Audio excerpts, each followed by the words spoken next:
ndoza okirabye kyabadde ku cricket over ku lunaku olwokutaano. Munange Vic, thank you so much for delivering what you promised.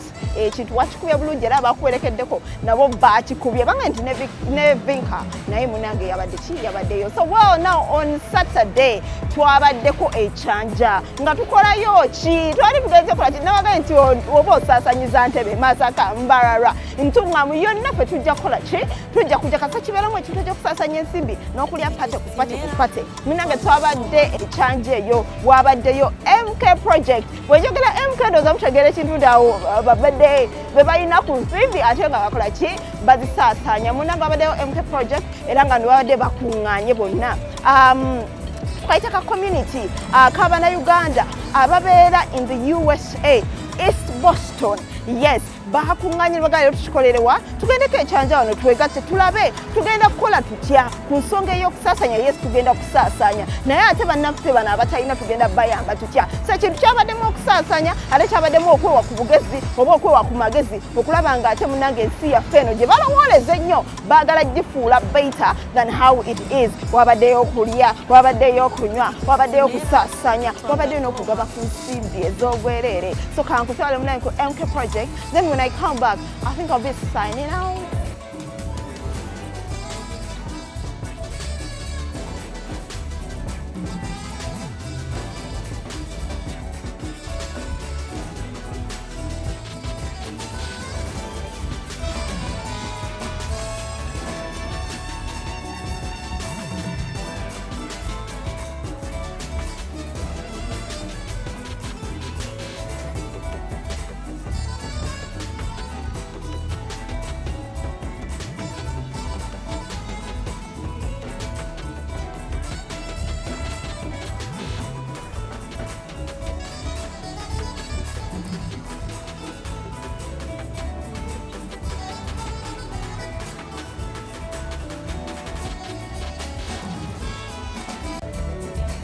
Sort of number one East Africa, we are always there to make you happy. Onako olwaleero ndi ku side zeno kyanja gyensazeewo okujja okulaba nti no nsaasanya ssente ensanyuka nteekamu embeera okulaba nti no abantu ba bulijjo tuli okubasanyusa tuli okulaga kikiri olunaku tutambuza bulamu. N'olwekyo muganange mwena ababadde wa FIFA Maker tuli nammwe mwebale kwagira FIFA Maker wali cricket ovo Miss Uganda mwena abasekendo mwena empaka ezibaddewo kyakabiira mugenda kuba mubirawo kubanga bwe kyolina okumanya olutubeera kibeera vibe. Nange ndi wano n'abakulu ba MK project abamu bavudde USA abalala bannayuganda so begase wamu balabe nti nno bateesa ebyo ebiyinza ozimba eggwanga era ebiyinza okwongera eggwanga lyaffe Uganda. Era ngenda kuba njogerako n'abakungu ab'enjawulo abakwasaganya ekintu kino okulaba nti nno batambuza enjiri eyo okulaba nti nno eggwanga Uganda lishininga. Omukulu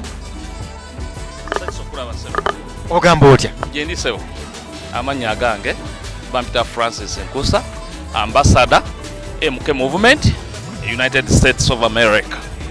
Omulamwa oguli wano nze kulwange empise baganda bange abali wano Uganda ne baganda bange ababadde bakyaliwo abaze mu luwumula wano mu diaspora nga tuddemu okulaba ntuwayawayaamu okulaba ntubuli abannaffe naddala okutegeeza abantu abali mu diaspora ffe nga babadde wano maze wano omwezi mulamba kiki ekiri mu Uganda, emirembe egiri mu Uganda President 7 gyataddewo developments kuba ntambudde ebitundu bingi nnyo ensi ekula ku speed. So njagadde okuyita bano baganda baffe tuwayeemuko. Nze ku lwange mbadde mu United States for 20 years and emyaka 15 mbadde nkomawo nga nzije Uganda. Ndabye enkulaakulana eri Uganda egenda ku speed y'amaanyi nnyo. Tubeera mu United States abantu ne babalimbalimba Uganda is breeding. Neze ku lwange Uganda is breeding. Ensi ekulaakulana ensi egenda ku speed.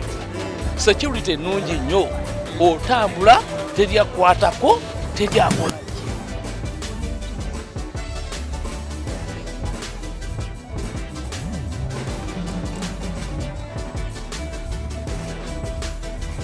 So for me, I'm from United States. My name is Andrew David Mwase, engineer, biotechnology engineer.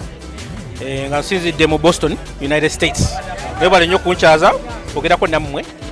Kati ffe aba-MK eri tugezaako kulwanisa abasajja abatujju. Ensi bagyonoona ate bakyagigira bubi nnyo bagyonoona.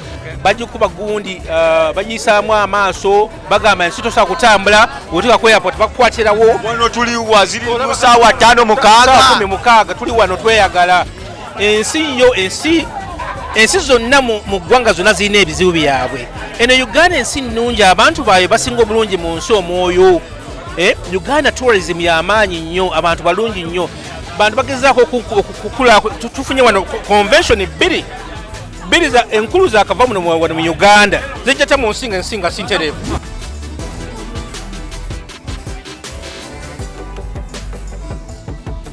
Security nungi, developments zigenda maaso, abantu bazimbye ebizimbe, abantu bakoze eki buli kimu kyonna.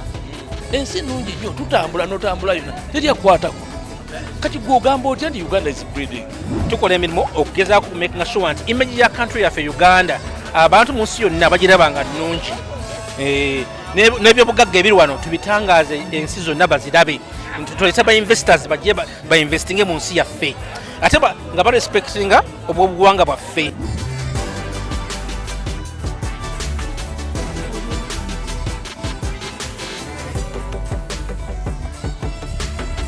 Njagala okubuulira abantu mu diaspora baganda bange tukolaganyire wamu, tetulwana. Oba oli opposition, oba oli waki, tubeere wamu, tukwatire wamu, tuleme kulwanisa gavumenti. Gavumenti eno eri ready okuwuliriza ensonga zonna. Biki ebiruma abantu ba diaspora?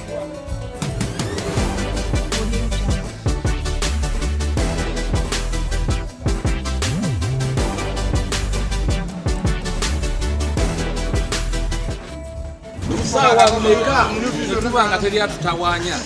Bino tubeera mu USA. I come from USA. Mbaddeyo for more than 20 years. Ffe tupatinga like up to like 1. N'okulaba nti president yatukkiriza tusobola okupatinga till morning. Teryatukwatako. Ate ne security bweyagala. Banaye tukyebaze. Ebintu ebyo tulina okukola ki okubyebaza. Sijja kwogera bino byagala nti eggulu gye liro bajjana naye nze sibirabangako. Nze eggulu lyange lino bwe mbeera n'emikono gyange beegiti. Ne tunywa kano ne tulya. Nze mbamanya eggulu ndimaze. Kyova nkugamba nti muze Museveni n'okwogera kuba goolaba kati. Oli naye bw'anajja katugenderawo. Tuli registered in Boston ne mu United States. Tulina websites, tulina committees, tulina programs zirwaninga. Era kikulu nnyo kye tugenda okukola invitinga general ajje nga twetegese opening zino group zaffe ezeeyo United States zonna zirabe engezi ezikolamu. Era right now we are working. He's going to see us. I'm going to meet him soon. I'm going even to meet Muzeyi soon. Ebyenteeko byonna babirabye bikikoze.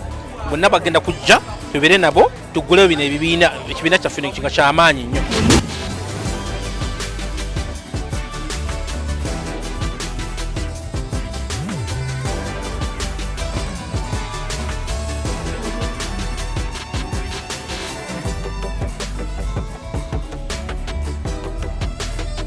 Don't forget nga February 23rd, 24th, 25th tugenda kubeera wali ku Kololo Airstrip okulaba nti nno tutumbula ebyobulimi mu ggwanga. Ate nga 17 tuli eri nga 17 Feb tuli ne Suna Beni okulaba nti nno agumiza endongo eyo mu kisanja ekyo ekyokubeera nga DJ mu nsi yonna agenda. Ye bannaye Suna Beni tumutwalako ddi mu diaspora eyo asooka abakyankalani.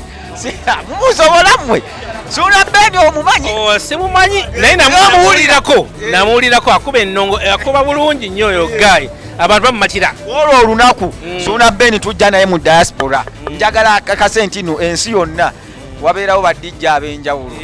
Ekyo kyemanya bagamba bino ebintu singa especially mu Buganda ebibaluma bannange ebyo ebintu abantu babingamba bingi nnyo era nga tubiisa mu bakulu babiwulira ebintu byenjogera ku bimanyi mubimanyi nnyo ebintu by'Ebuganda biruma Abaganda wano ebyo tubyogerako mujja kulabawo ekikyukakyuka naye ebintu byakwata mpola mpola.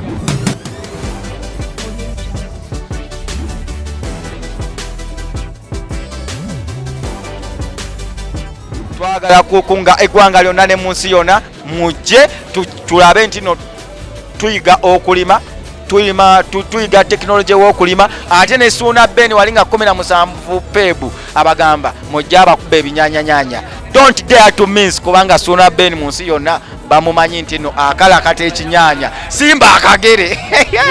Well, when you wenda bise onaku olwairo nyongera okujikisa program Tusasaanya ebera onaku olwokubiri kuva sawa mukago gwekiro mpaka eyo je nabagamba je ngimalira nenganja akati nchikoze eki inchitadde mwebale nnyo okubeera nga mutwegattako ne muga nti Bukedde TV talina program Tusasaanya yokka wabula ina program nyingi nnyo esobola okuyamba mu kunyumirwa ate ne mu kusomesa munange bwekyo wenda bise onaku olwairo njagala okutegeeza nti nkoze ne Michael behind the camera nkola nnyo ne editor ngo omulungi that is Chimbugwe nenkola ne producer nge Kimra nenkola ne Soda ayingira waawo nambitamu awo nagenda bwati mu interviews ezo ze tubalaga wano bwencho benda bise till next Tuesday I'm out of here.